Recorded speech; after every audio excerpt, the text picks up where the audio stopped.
Bom, pessoal, boa noite. Mais uma vez, né? Ok? Vamos lá? Bom, pessoal, primeiramente desculpem pela semana aí, pela primeira semana não pude vir, tá? Tive um problema sério na empresa que me deixou lá trancado até algumas horas da noite.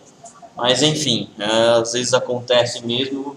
Muito difícil a gente controlar toda essa rotina, né? Mas a maioria das vezes eu costumo não faltar. Bom, já na verdade eu só vou repassar um pouquinho, né, do que a gente tem aqui para falar, né, das primeiras aulas, mas eu mandei já um vídeo lá para vocês, correto? Vocês já chegaram a dar uma olhada lá? Fechou, então. Na verdade, isso daqui vai ser bem rápido. Oi? Ah, legal. Obrigado.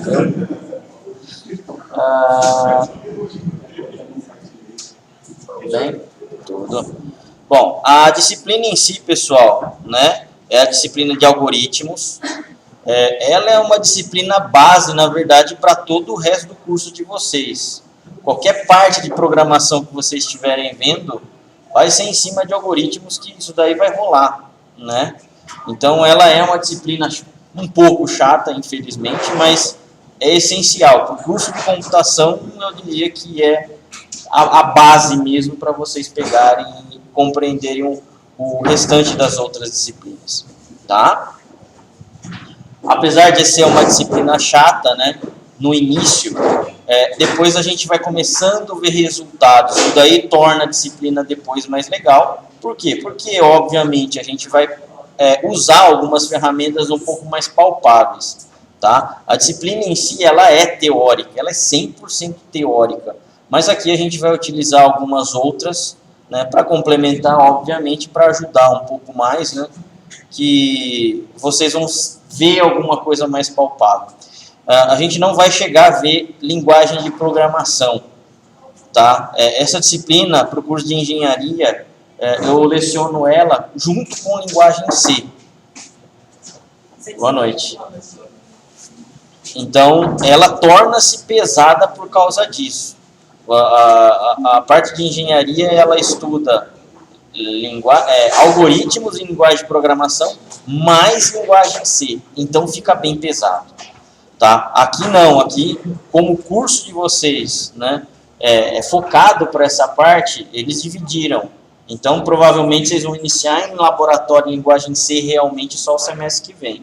Mas é importante que vocês saibam a base de algoritmos, por quê? Porque tudo que vocês vão utilizar lá na linguagem, você já vai ter que ter aqui como base, não tem jeito, tá? E assim, pessoal, é uma disciplina que exige estudo, tá? Não tem jeito de você só ler o slide ou só ver vídeo, não. Você vai ter que ir lá fazer exercício, errar. Por quê? Porque não, é desse jeito que se estuda realmente. É como se fosse matemática. Você não consegue estudar matemática só lendo. É impossível. Você tem que errar e ver onde você está errando. Algoritmos é a mesma coisa. Não muda esse conceito. Tá? Então, vai ter bastante exercício para vocês no decorrer do semestre aí para vocês fazerem. Tá? Bom, passando um pouco rápido, né? Porque a gente já tem o vídeo. Plano de ensino, né? É o que, pessoal? Conteúdo geral da disciplina, referências bibliográficas, calendário de provas previstos, composição de média e alguns avisos gerais aí, tá? Bom, nossa disciplina, ela tem a carga de 60 horas, é um curso hoje aqui presencial, né, de turmas regulares, no segundo semestre de 2019, tá? Tem bastante conteúdo teórico, como a gente já apresentou aqui, né? Eu coloquei aqui uma possível utilização de linguagem de programação, isso se der tempo, mas eu acredito que não dê pela quantidade de conteúdo que a gente tem, tá? E se a gente tiver também vai ser Python, não vai ser linguagem C ainda, ok? Todas as nossas aulas são às sextas-feiras aí. Qual que seria aí, né, uma parte da disciplina que a gente deveria que seria um pouco do foco, focar em cima de resolução de problemas com o computador. Tá? Apesar de a gente ver, né, na verdade, problema o dia inteiro, né, e tentar resolver, a gente, na verdade, precisa fazer com que o computador entenda isso daí. Poxa, entrou bastante gente nova, hein? À vontade. Tem aqui, tem aqui, tem aqui. Ok? Então, o que acontece? A parte de desenvolvimento de algoritmos é justamente para isso. Pode sentar. Tá? Para quê, pessoal? Para justamente a gente pensar de forma lógica o como um computador pensa, entre aspas, pensa, porque ele só executa, né? Para quê? Para a gente conseguir escrever comandos e eles serem executados. Tá? Então, isso seria o quê? O foco realmente da disciplina. E, obviamente, né, dentro da disciplina, a gente vai ter o quê? Os comandos mínimos necessários para se montar toda essa sequência. Correto? Ainda vocês não viram a arquitetura de computadores, mas a gente vai ter que ver um pouco de conceito de memória, porque não tem jeito, né? Tudo que a gente colocar vai ser em cima de memória, né?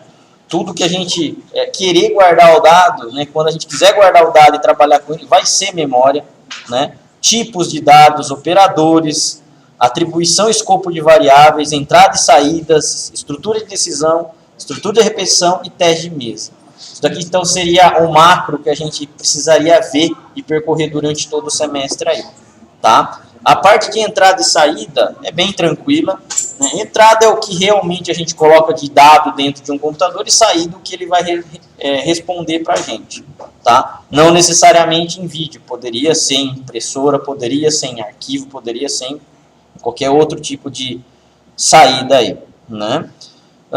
Estrutura de decisão, o computador em si, aliás, os algoritmos em si, né, as linguagens de programação, elas permitem, né, até um certo ponto que a gente tomar alguma liberdade de decidir, mas não decidir qualquer coisa. Eu tenho limites para isso daí. Então a gente vai ver, obviamente, como são essas estruturas, tá? Estruturas de repetição é quando a gente tem o quê? Né? Algo que se faça muitas vezes, né? Então a gente não precisa ficar escrevendo toda hora a mesma coisa. A gente vai lá e vai fazer com que um bloco seja repetido essas várias vezes. Correto? E o teste de mesa é o quê? Realmente fazer um teste, né, para ver se a saída é o que você está esperando. Por exemplo, o resultado de uma conta ou algo desse tipo. Tá? Bom, na parte de estrutura de dados, a gente vai ver vetores e matrizes, operações básicas, né, cadeias de caracteres e registros. Aqui é uma parte o quê? Um pouco mais já para o final do semestre. E a parte realmente que aí começa a pegar um pouco mais, né? A gente não tem como trabalhar como vetores e matrizes sem trabalhar com estrutura de repetição, tá? Entender estrutura de repetição é essencial para se trabalhar com vetores e matrizes. E a gente vai entender o porquê a gente precisa de vetores e matrizes. Hoje, pessoal, vetores e matrizes é muito utilizado em ciência de dados. Para quem quer para essa área de mineração de dados, inteligência artificial, tá? Aprendizado de máquina, você tem que saber vetor. Não tem como você ir para essa área sem saber vetores, que é o que mais pega. Tá? E a quantidade de vetores, pessoal, é muito grande hoje em dia do que a gente utiliza. Imagina analisar vídeos do YouTube, fazer um algoritmo que fica analisando esse negócio. Tá? É vetor, é matriz, na verdade, que você vai estar trabalhando direto. Então é necessário realmente pegar, estudar e conhecer bem o conceito. Modularização, a gente vai ver conceitos aí de procedimentos de funções e passagem de parâmetros. Quando a gente tem programas muito grandes para se resolver problemas, a gente precisa, de alguma forma, quebrar eles. Né? Para quê? Para que esses programas fiquem em pedaços menores. Então, é isso que a gente chama de modularização. Tá? Então, isso daí a gente vai ver lá no final do semestre, né? Quando a gente já estiver bem no final da disciplina e a gente vai começar a quebrar eles em várias partes aí.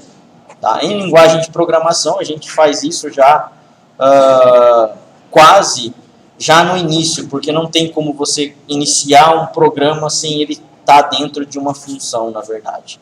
Tá? Bom, as bibliografias aí básicas, a gente tem todas elas na biblioteca. Eu aconselho, tá? Peguem os livros para estudar, por quê? Porque essa disciplina vai exigir um pouco mais, tá? Quem teve aula comigo semestre passado era uma disciplina bem leve, tranquila, né? Essa daqui já não é tanto, pessoal. Essa daqui já vai pegar mais. Tem um amigo que comentou que o senhor vai usar a Python na aula?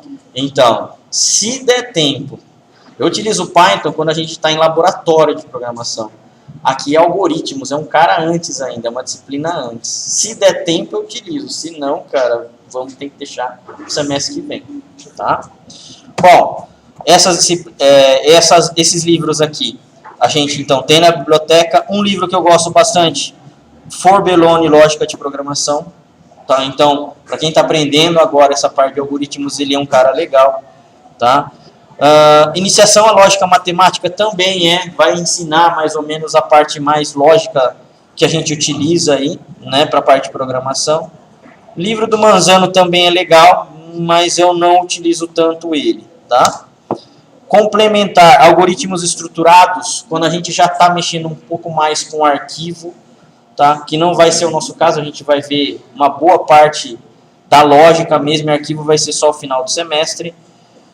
E algoritmos e lógica de programação da Thompson Furlan. Esse cara aqui, sinceramente, eu não conheço, tá? Algoritmos de estrutura de dados do Guimarães Lages, e Lages, sim, esse daqui é um cara legal, tá? Só que ele é um pouco mais detalhado, então se você já conhece, vai ficar um pouco mais repetitivo, tá? Bom, basicamente são esses daí. Referente às provas, pessoal, e essa semana, na verdade, é o que a gente teve de liberação aí da instituição. Então, vou marcar todas as provas certinhos aí, né? Para semana que vem vocês já terem. E se for o caso, eu já faço e já deixo um PDF na própria plataforma do Canvas lá, tá? Mas vai ser composta por quem? Prova 1 e prova 2, né? Caso o aluno falte com justificativa em uma delas, existe a prova 3, né? Vai ter a prova pluri, que vai valer 20%. No semestre passado vocês não tiveram, mas esse semestre vocês têm, a partir desse em diante, tá? E lista diversas, aí são os exercícios diversos que a gente vai fazer durante o semestre, que vai valer 20%. Tá? Então, tem bastante chance de tirar nota, tá? Nessa parte. Aproveitem nas listas, né, para estudarem, pessoal, porque é importante vocês sempre estarem estudando um pouco, tá? A disciplina de algoritmo não é aquela disciplina que você realmente consegue estudar na última hora, porque ela não é de decorar, é de entender, correto? Estudar é estudar mesmo, pessoal. Pegar o livro, o caderno lá, escrever o algoritmo, ver se bate, não bate, enfim. Tá? Não é igual ler uma revista, estudar não é isso, tá? Beleza, média para aprovação maior ou igual a 5, vocês já conhecem aí, né? Só faz exame o aluno que tirar menos que 5, né? Os exercícios e as provas são individuais. Se tiver algum exercício mais sofisticado, aí sim eu coloco geralmente em dupla, né? E todas elas vão estar lá disponível para entrega, né? Através da plataforma Canvas, que vocês já conhecem aí também, ok?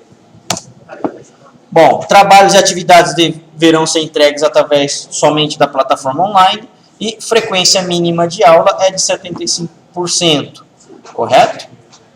Que é avaliado aí, né, nas atividades. Esse cara aqui, avaliado automaticamente pelo sistema, vocês não têm porque a disciplina de vocês é presencial. Mas quem faz a disciplina online, sim, o cara ele tem que estar constantemente entrando e tem uma quantidade de horas mínima lá que o sistema grava. Tá? Bom, durante o semestre, né, também haverá atividades que não serão pontuadas, ou seja, eu posso dar atividade mais para vocês treinarem, né? Será comentado o resultado para que o aluno faça comparação, né, do que errou. Então tem aí, geralmente quando eu tenho essas listas de exercícios, a correção não é individual, tá? Eu vou lá e disponibilizo, na verdade, um uma resolução padrão que atende, aí você precisa comparar. Inclusive, isso é parte de aprendizado, tá? Não adianta eu vir aqui e dar 100 exercícios para vocês e vocês não fazerem os exercícios e eu corrigir aqui. Vocês não aprendem nada. Absolutamente nada. Não é aprender desse jeito. O aprendizado, tá? A única pessoa que pode fazer vocês aprenderem é vocês mesmos. Tá? Não tem jeito. Aqui, pessoal, quando eu estou falando, vocês na verdade estão o quê? Simplesmente acompanhando o meu raciocínio. Isso não é aprender. O aprender é fazer você se questionar o porquê você errou. Tá? Isso sim. Então é você que tem que pegar e fazer esse papel. Não tem jeito. É chato pra caramba, mas é parte do processo de aprendizado. Tá? Bom, alguns avisos gerais, né? Estudar não significa somente fazer as leituras dos artigos ou dos livros. Então é necessário realmente botar a mão na massa. A disciplina é teórico-prática, bem mais teórico nesse caso nosso, mas a gente vai colocar partes práticas para vocês, obviamente, tentarem enxergar melhor, a qual o aluno pode fazer a instalação de programas para que possa estudar e praticar. Aqui a gente tem o Visual G, tá? A gente vai ter mais umas 2 ferramentas aí, a gente vai utilizar o Excel, tá? A gente vai utilizar o bloco de notas para fazer algumas coisas para poder pegar e praticar. Tá? Inicialmente, nenhuma ferramenta vai ser utilizada, vai começar do zero. Né? Teste de mesa, no papel, e depois, obviamente, passa-se para o Excel. Mas vocês têm que entender a lógica de como funciona isso daí. Isso é importante. Né? É de extrema importância fazer as partes práticas e exercícios. Então, o que a gente tiver de exercício, apesar de nem tudo valer pontuação, seria interessante vocês fazerem, obviamente, já para também ir estudando. Correto? Beleza. Bom, entrar em contato, preferência pela plataforma EAD, pelo Canvas, né, para que fique registrado lá certinho, eu não tenha problema de perder e-mail. Todo mundo já acessou a plataforma EAD aqui, o Canvas? Sim? Beleza. No nosso já tem a nossa disciplina lá. Caso não consigam, entrem em contato com o suporte, tá? E aí eles pegam e disponibilizam acesso para vocês. Tá? Tem bastante gente nova aqui do semestre passado para esse, né, pelo que eu estou vendo aqui. Eu já sou professor desde 2008 aqui no Anchieta. Tá? Meu nome é Rodrigo Kiyoshi Saito. Ok? Eu leciono geralmente as disciplinas de banco de dados 1, banco de dados 2. Já lecionei para cursos de engenharia, já lecionei para cursos de administração, ADS, SI e ciência da computação hoje, que é a maior parte aí do nosso tempo, né, de aula. Tá? Sou formado também em ciência da computação, eu acredito que seja um curso bom. Tá? A minha especialidade é banco de dados e RPs. Tá? E hoje partindo aí para a área de BI. Tá? Se dediquem, pessoal, tá? Não somente para essa disciplina, mas para todas que vocês puderem. Por quê? Porque todas as disciplinas, obviamente, vão compor, tá, o curso de vocês. Tá? Por mais que vocês achem chato, na vida de vocês profissional, alguma coisa você sempre vai utilizar. Tá? A disciplina de algoritmos, mais uma vez, ela não é fácil, você vai ter que estudar, tá? A não ser, obviamente, quem já trabalha bastante, geralmente vai ter mais facilidade. Mas quem não trabalha vai precisar se adaptar um pouquinho sim, tá? E para os que vieram esse semestre, sejam bem-vindos aí à nossa universidade. Né? Perguntas? Pois não. Sempre aqui. Sempre aqui. Tá? A Slab aqui já está reservado para o semestre inteiro para a gente. Ok? Mais perguntas? Tranquilos? Beleza? Bom, vamos partir então para o próximo slide, que também vai ser um pouco rápido.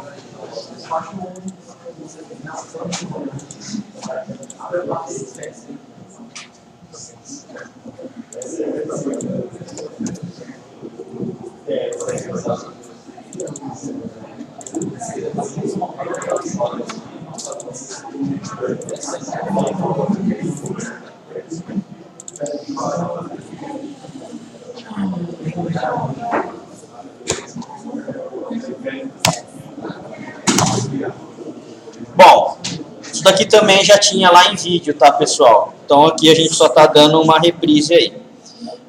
Qual que seria a definição de algoritmos?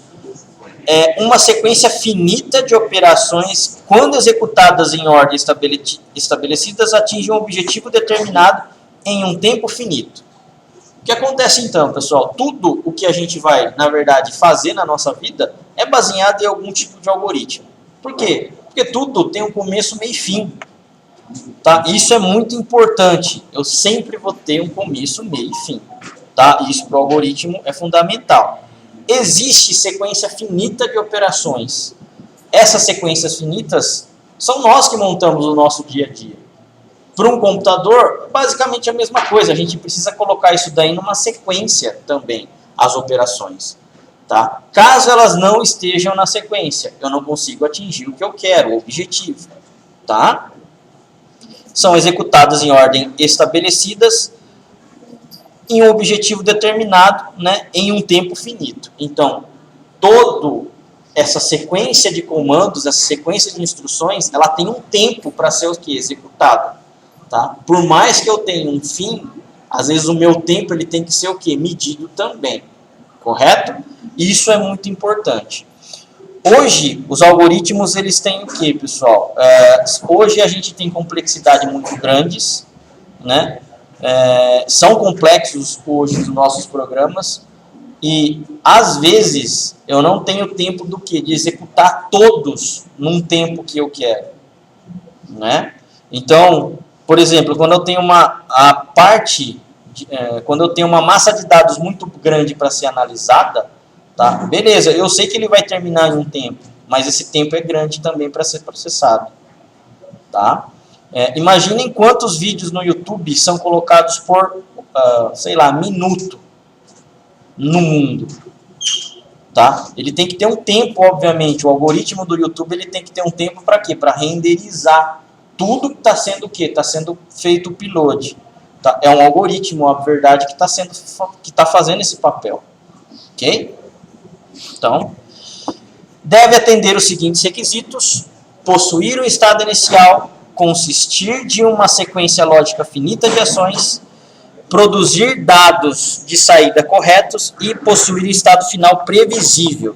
O estado final previsível é justamente o que? O que você quer, o seu resultado.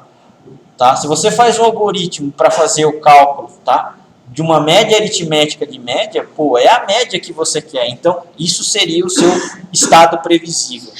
Tá? No final dele, ele tem que te dar o resultado que você quer, né?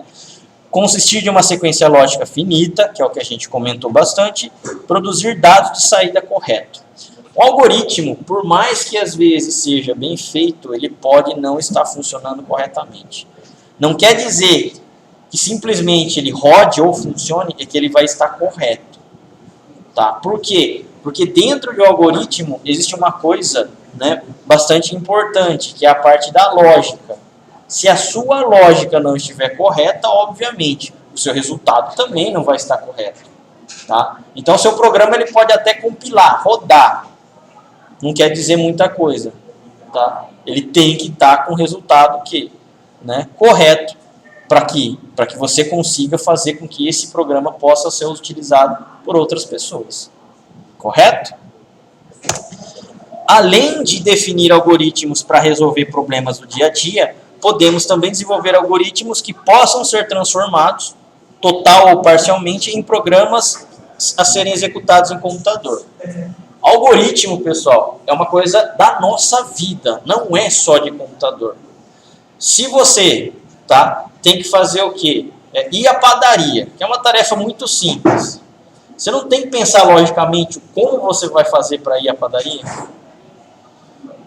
Ou não? É só sair de casa e beleza, vou lá para a padaria e compro o que eu quero e trago o que eu quero.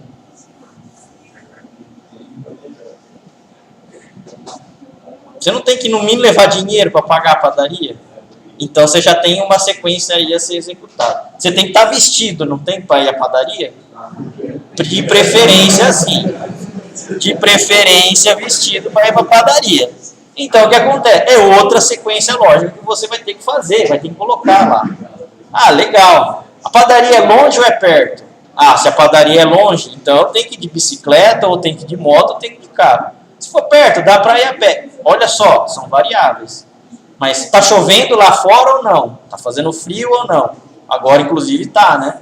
Se estiver fazendo frio, sua roupa ela vai ter que ser apropriada para isso. Você não tem que pensar tudo isso para fazer o quê? Uma compra numa padaria. Só que é muito automático para o humano.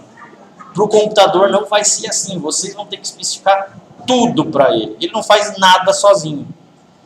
Tá? O computador, pessoal, não pensa. Quem pensam são vocês. É você que tem que dar o comando para ele. O algoritmo serve para isso. Tá? Fazer com que tenha uma sequência lógica. Tá? O seu comando para que o computador consiga executar. Isso é o objetivo. Tá? E, obviamente, resolver problema, né? Então, se a gente tem um problema, a gente tem que ser capaz do quê? De desenvolver uma solução para resolver esse problema. Que muitas vezes não é fácil, infelizmente. Tudo bem até aí? Sim? Beleza. Bom, aqui a gente tem um exemplo de um professor, né? Com uma estrutura um pouco antiga ainda. Ele tem uma máquina de calcular, uma máquina aí de calcular, mesmo calculadora. Ele tem uma máquina de escrever. Ele precisa fazer o quê? A média aritmética de 5 notas de todos os alunos. Então, o cenário está mostrando o quê? Um quadro negro lá que a gente tem. E ele vai começar a fazer o quê? Ele vai começar a digitar não, né? Na verdade, é escrever todas as notas ali no quadro negro. Tá? E aí sim colocar algum resultado. Que resultado? Aí é a sequência que a gente vai ter que pensar. Tá? Para no final ter todas as provas corrigidas e notas aí dos alunos. Então, isso é o cenário aqui que a gente tem do algoritmo. Simulação, né, do algoritmo aí. Obtida todas as notas de prova, o professor passa a realizar as operações que vão calcular a média inicialmente. Precisa somar todas as notas em cima da sua mesa. Está a calculadora. Ele consulta cada um dos valores das notas que escreveu no quadro e utiliza a calculadora para fazer a soma. Então, beleza, né? Não existia o Excel ainda, só existia a calculadora e existia a máquina de escrever e o quadro negro. Legal, então a operação que o cara tinha que fazer é isso mesmo. Né? Ele tinha que ir lá e fazer o quê? A soma da nota 1, mais 2, mais 3, mais 4, mais 5, eu tinha a minha nota total. Beleza? Isso daqui ele tinha que fazer para cada um dos alunos. Se tivesse 100 alunos, faria 100 vezes. Feita a soma, ela deve ser dividida por 5 para que seja obtida a média das notas. Correto? Se eu tenho 5 notas, eu vou dividir por 5 a minha soma para me dar a média aritmética. Utilizando novamente a calculadora, o professor consulta o que escreveu no espaço resultado, lá no quadro negro, onde está a soma e divide esse valor por 5. Bom, aqui, ó, deixa eu voltar um pouco. Então, depois que ele fez toda essa parte aqui de preencher nota 1, 2, 3, 4 e 5, ele vai colocar a soma. Só que não é a soma que ele quer a média aritmética.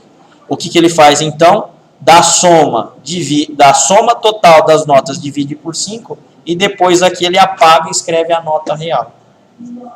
Tá desse jeito o processo desse cara. Não é um processo difícil, mas é trabalhoso. Ele tem que fazer várias vezes. Né? Como não vai mais precisar do valor da soma, o professor utiliza o mesmo espaço em branco, chamando de resultado e escreve o valor atribuído da média, apagando o valor anterior. Finalizando, o professor escreve as 5 notas obtidas nas provas, né, e a média em uma folha, utilizando a máquina de escrever para informar a direção da escola.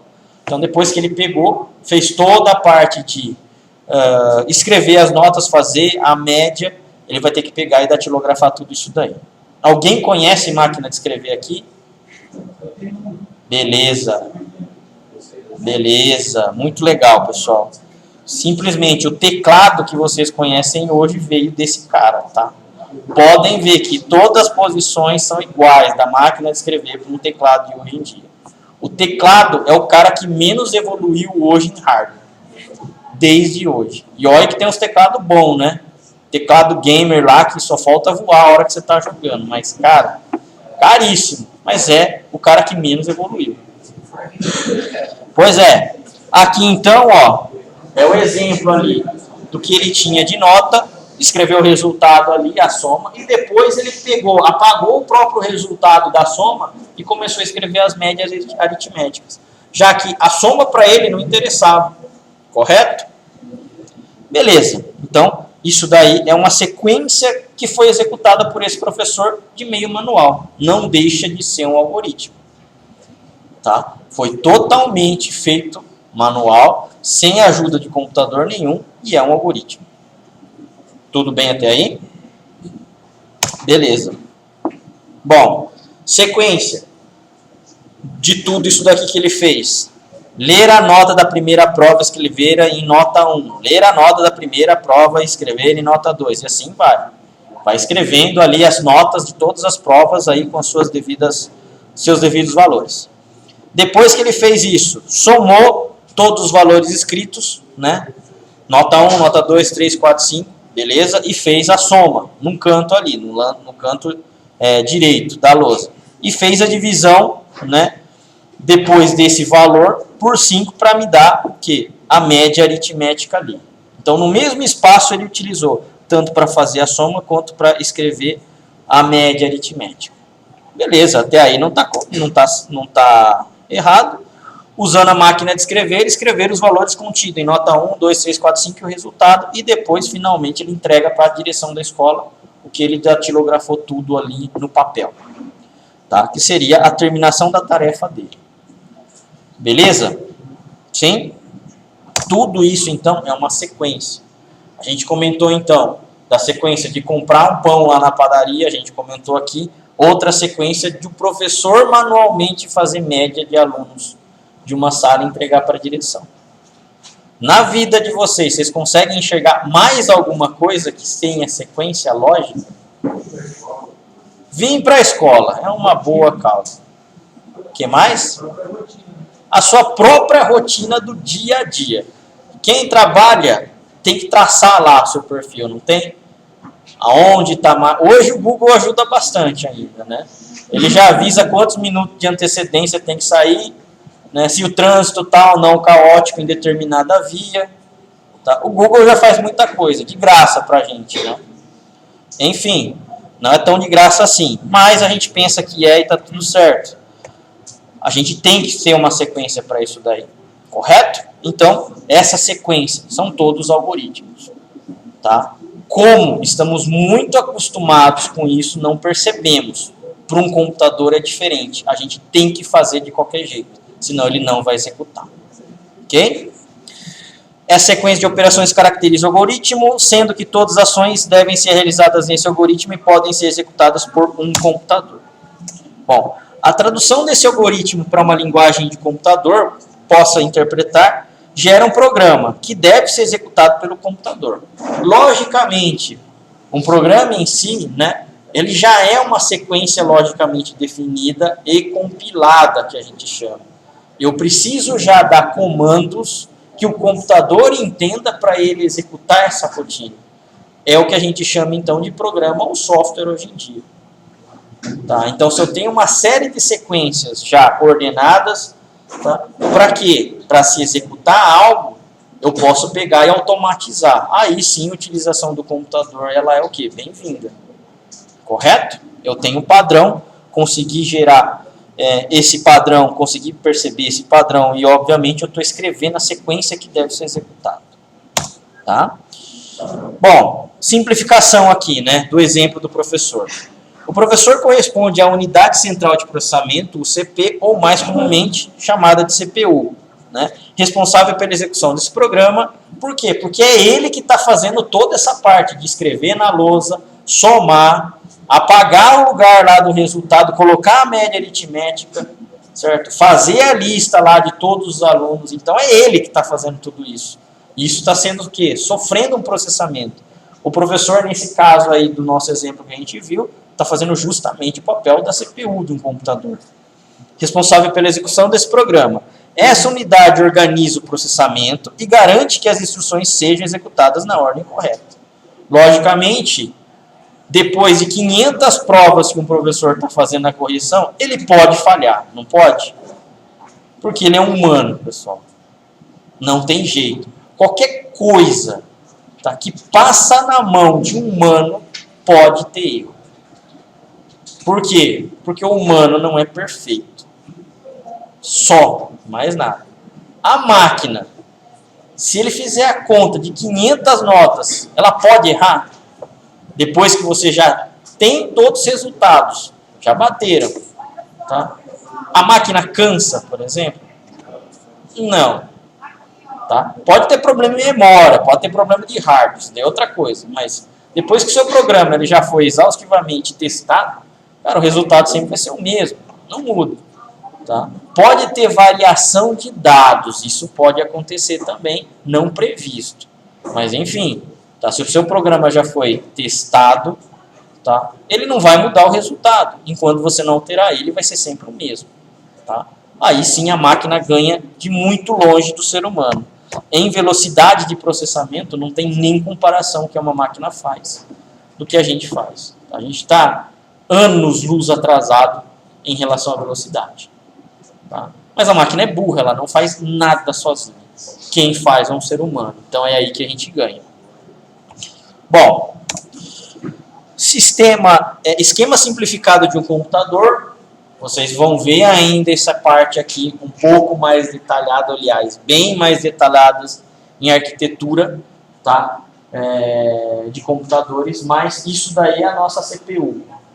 A nossa CPU, a gente pode interpretar que ela seja o quê? O nosso processador físico lá, certo? Então, quando a Intel, a AMD lança um carinha lá para fazer processamento de dados, é isso daí que a gente está falando, da CPU. Beleza? Ou unidade central de processamento. Dentro da CPU existe um cara que se chama unidade lógica aritmética e unidade de controle. A unidade lógica aritmética é ela que faz toda a parte de cálculo, decisão, apontadores, tá? E as unidades de controle, que é essa outra parte aqui dentro da CPU, é ele que começa o quê? A distribuir um pouco das tarefas dele para os outros componentes. Memória principal, unidade de saída e entrada e memória auxiliar. Memória principal é quem, pessoal? Memória RAM, não é o HD. Sem o HD, um computador funciona. Sem memória RAM, não. Memória RAM é a memória principal de uma máquina. Tudo bem? Beleza. Por que o computador precisa de a memória RAM se ela tem o HD, por exemplo? Porque a memória RAM ela tem mais velocidade hoje do que a memória o quê? A memória auxiliar, que é o HD. Então não tem jeito. O processador por si só, ele é muito veloz. Ele está na casa do quê? Dos 2.2, 3, 4 GHz, a velocidade dele do clock. Correto? Ele é muito, muito, muito veloz. A memória RAM, por si, ela é um pouco menos veloz do que o seu processador. Agora o disco, que é o seu HD, é muito baixa a velocidade dele. É ele que detona a velocidade da sua máquina. Então, SSD tem muito grande, tá? Os M2 diminuíram um pouco, tá? Mas ainda assim não é uma velocidade compatível. Porque o CPU vai fazer processamento, né? Sim. Tá. Nesse caso, quem faz essa leitura desses dados? Quem faz a leitura desses dados? Então, aí vai depender. Existem esses caras aqui, ó. Deixa eu voltar aqui. Esse slide ele está passando porque justamente eu utilizei para gravar o vídeo e aí ficou aqui a voz do PowerPoint. Mas enfim, existe aqui, ó, a unidade de entrada e a unidade de saída. O que é uma unidade de entrada? É onde eu consigo colocar dados dentro do meu computador, certo? Para o CPU processar. Teclado é uma entrada? Poderia considerar um periférico de entrada? Sim. Monitor é um periférico de entrada? Se for só um monitor comum, não. Ele é só de saída, por quê? Porque eu vejo os dados. Se for um monitor touchscreen, ele é de entrada também. Correto? Porque eu estou entrando com ele alguma coisa para ser processado. Tá? Unidade de saída. Então a gente já viu aqui que é possível visualizar aquilo que foi feito no meu resultado. Monitor é um cara que é bastante comum. É só o monitor? Não. Impressora também, ela vai lá e pode fazer o quê? Imprimir um arquivo, é um resultado. O que mais? Caixa de som, saída, sim. Eu posso ouvir algum som, algum barulho, alguma música em cima disso daí. O que mais? A webcam é de saída? Não, é de entrada, né? A webcam, ela capta, certo? Entrada para depois fazer processamento. Então, existem esses periféricos de entrada e saída. Sempre a gente vai ter que ter isso daí, certo? Para eu coletar dados em grande massa hoje, que é muito utilizado, o quê? É dispositivo, não é isso? O Arduino tem um dispositivo de um monte de coisa. De calor, dispositivo de luminosidade, dispositivo de umidade, velocidade. Cara, tem dispositivo de tudo de qualquer jeito, né? Para a gente conseguir captar esses dados. E esses dispositivos seriam o quê? Entrada de dados para um processador, por exemplo, fazer o papel dele lá. Tá? Mas o teclado é o mais comum. No mundo dos computadores aí, PCs, é o mais comum mesmo. Tá? E memória auxiliar, aí sim entra a parte do quê? Do armazenamento em disco, né? Não só o HD, que é o mais famoso, mas aí os outros SDs, SSDs, memória, sei lá, de pendrive, enfim, é tudo auxiliar esses caras aí. Tudo bem? Sempre a gente vai estar em torno disso daí, tá? Entrada, processamento, saída, entrada, processamento e saída. Correto? Beleza? Bom, então aqui é um esquema simplificado que a gente tem. O que mais que eu tinha que comentar? No caso da memória RAM aqui, no caso da memória principal, ela é rápida, mas ela tem um problema. Não é que seja um problema, é uma característica. Toda vez que eu desligo a minha máquina, eu perco tudo que tem dentro dela. Tá? Então, se tiver dentro da RAM, desligou a máquina, oscilou a energia, caiu, desligou, já era. Eu perdi o que tem dentro dela. Por isso que eu tenho o quê? As unidades de memória auxiliar. É ela, na verdade, que vai persistir o meu dado, persistir os programas, gravarem mesmo. Tá? Por que o Windows, mesmo que acabe a energia, ele consegue subir novamente, executar novamente? Porque ela está dentro de uma memória auxiliar. Tá? No Excel, você está lá num computador escrevendo uma planilha lá, de, sei lá, não sei quantas mil linhas. Você não salva ela nenhuma vez, o que vai acontecer? Você vai perder. O Excel ainda é um pouco inteligente, o programa Microsoft tem ainda um auto-salvar ali escondido, mas geralmente os outros programas não têm isso, tá? Então, a Microsoft resolveu um pouco isso, mas tem problema também, às vezes você quer não salvar, aí ele vai lá e salva. Tem outro lado. Às vezes você fez uma besteira muito grande na sua planilha. É preferível não salvar e fazer de novo. Ele foi lá e já salvou. Aí não tem o que fazer, né? Tem os dois lados, o bom e o ruim. Né? Mas isso daí é configurável, na verdade. Você vai lá e pode configurar se você quer ou não.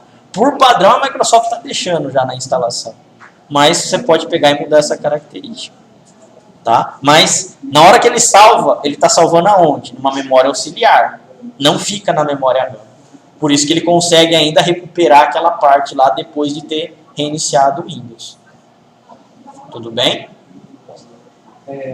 A memória RAM ela armazena as informações, contanto que tem energia rodando dentro dela. Né? Memória RAM, sim. Enquanto a máquina estiver ligada, vamos dizer assim. Porque é um chip, basicamente. Né? Sim. O que eu estou tentando entender é só porque, por exemplo, no SSD é chip, no HD a informação fica fisicamente gravada lá, ela fica escrita pela agulha lá nos discos. Qual que é a diferença então entre a RAM e o SSD para a RAM não conseguir armazenar e o SSD conseguir? Tá, aí é a parte do mecanismo de velocidade. A memória RAM ela é muito rápida. Não, mas assim, por que tem essa característica da conseguir o SSD? sempre os dois são as últimas opções. Ser persistente por causa ainda da velocidade. A tecnologia de velocidade, você vai conseguir persistir o seu dado, né? Mas você perde a velocidade.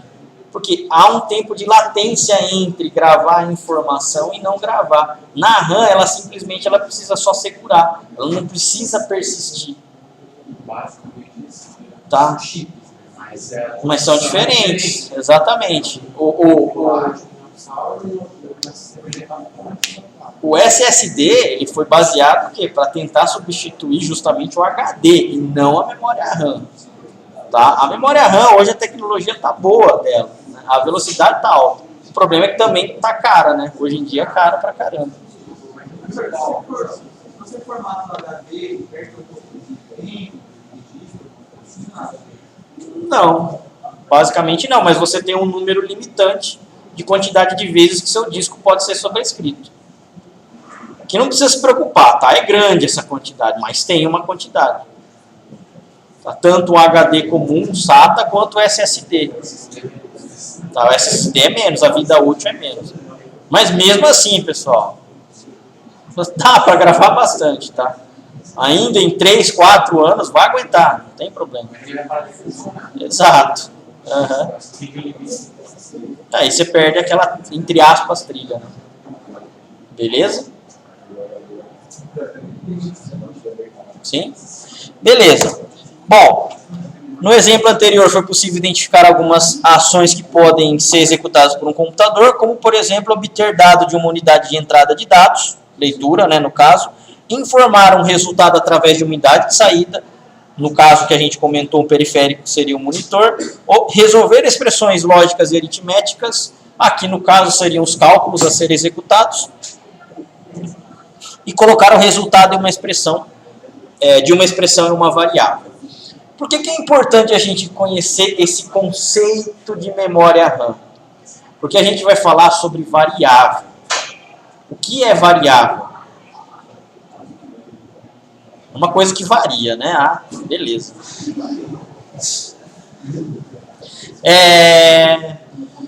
Beleza, não está errada a resposta, mas é muito simples, né? Uma variável em si dentro de um algoritmo, dentro de uma linguagem de programação, é um pedaço da sua memória RAM que está sendo o quê? Reservado. Só isso. Na hora de você fazer a declaração de uma variável, o que o compilador está fazendo por baixo? Ele está pegando a sua memória RAM, reservando um pedacinho lá dentro e falando, olha, se caso o usuário queira utilizar esse pedaço aqui, ele vai se chamar variável A, por exemplo. É esse pedaço aqui que você vai gravar o seu dado temporariamente. Então, muita coisa vai se girar em cima de variável. Muita coisa, a gente vai ter que declarar a variável. Por quê? Porque senão eu não tenho onde guardar algum valor. É dentro de uma variável que eu consigo armazenar alguma coisa. Fora isso, mais nada. É processamento. Tá? Então, a importância da memória RAM. A gente tem por quê? Porque a gente tem que saber onde é utilizada uma variável. E a variável só fica na memória RAM? A variável só fica na memória RAM. A partir do momento que eu gravo ela para disco, ela não é mais variável, ela é persistente. Não pode ser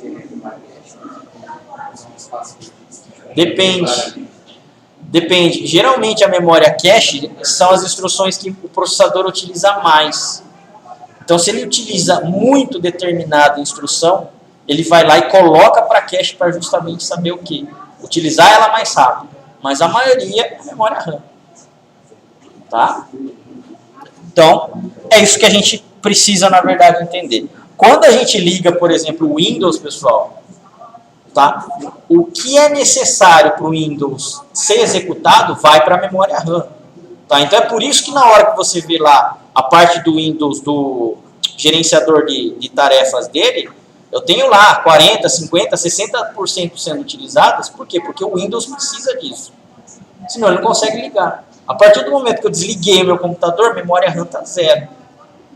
Tá? Quanto mais memória RAM, melhor? Sim, praticamente sim. Tá? Só que é cara. Memória RAM hoje, infelizmente, está sendo cara. Você faz um comparativo, né? Preço por GB, Exato. de um HD. Diminuiu bastante, melhorou bastante a qualidade, mas ainda assim. Tá? Para computador ainda normal, tá? Os nossos laptops, não é tão caro assim. Mas comparando o Giga, Quando a gente vai para ambiente servidor, aí a gente paga uma nota mesmo. A memória RAM de um servidor é diferente a arquitetura dela. Tá? Ela tem que ser, vamos dizer assim, mais dinâmica, mais protegida, tem que ter erro, né? Ela tem que proteger contra erro, que acontece também. Tá? Então, as arquiteturas são diferentes, é por isso que seus preços também são diferentes. Essas ações são denominadas instruções ou comandos que serão vistos durante o curso. Então, isso daí o que a gente comentou é o geral, né, dessa parte de algoritmos aí. Nas atividades cotidianas, né, já vistas, é sem dúvida nenhuma necessária organização por parte de quem vai realizar a tarefa. Então, quando vocês vão para o trabalho, certo? Saem de casa, vão para o trabalho, do trabalho, vão sair para almoçar, voltam para o trabalho de novo. Tudo isso tem uma lógica, tudo isso você já tem o quê? Pré-pensado, vamos dizer assim. Tá? Só que a gente não pensa para parar e ver o que a gente faz, quais são os passos. Porque está muito automático. É a mesma coisa quando a gente está aprendendo a andar de carro e depois que a gente já sabe andar de carro. Para quem está aprendendo a andar de carro, o tempo de você apertar a embreagem e trocar a marcha, aquilo é a merda. Tá? É horrível. Tá? E o cara ele quer justamente ver o que? Essa sequência de quando faz um, certo? De quando faz outro. Quando você para na ladeira, o que você tem que fazer para pegar e sair com o carro sem voltar ele? Cara, quem está começando é difícil realmente. Depois de uns 3, 4 anos dirigindo, é automático, você não pensa mais nisso. É a mesma coisa, o nosso cérebro acostumou. Tá? Então, o cérebro, vocês já estão acostumados a fazer o quê? Coisas do cotidiano, do dia a dia. Agora a gente vai ter que adaptar isso para quê? Para algoritmo computacional. Correto? Não é tão fácil, mas é possível. Correto? Bom, deixa eu ver aqui. Nessas atividades, no entanto, grande parte das pessoas não necessita colocar por escrito os passos para realizar as tarefas a serem cumpridas. Porém, quando se trata de um problema a solucionar por computador, a sequência de ações que um computador deve realizar é por vezes bastante extensa e nem sempre conhecida e óbvia. Geralmente, né, quando a gente vai estar fazendo um sistema, fazendo um projeto em si ele é complexo. E nem sempre você vai conhecer tudo do que ele tem que fazer realmente. Você vai conhecendo partes à medida que o projeto vai se desenvolvendo.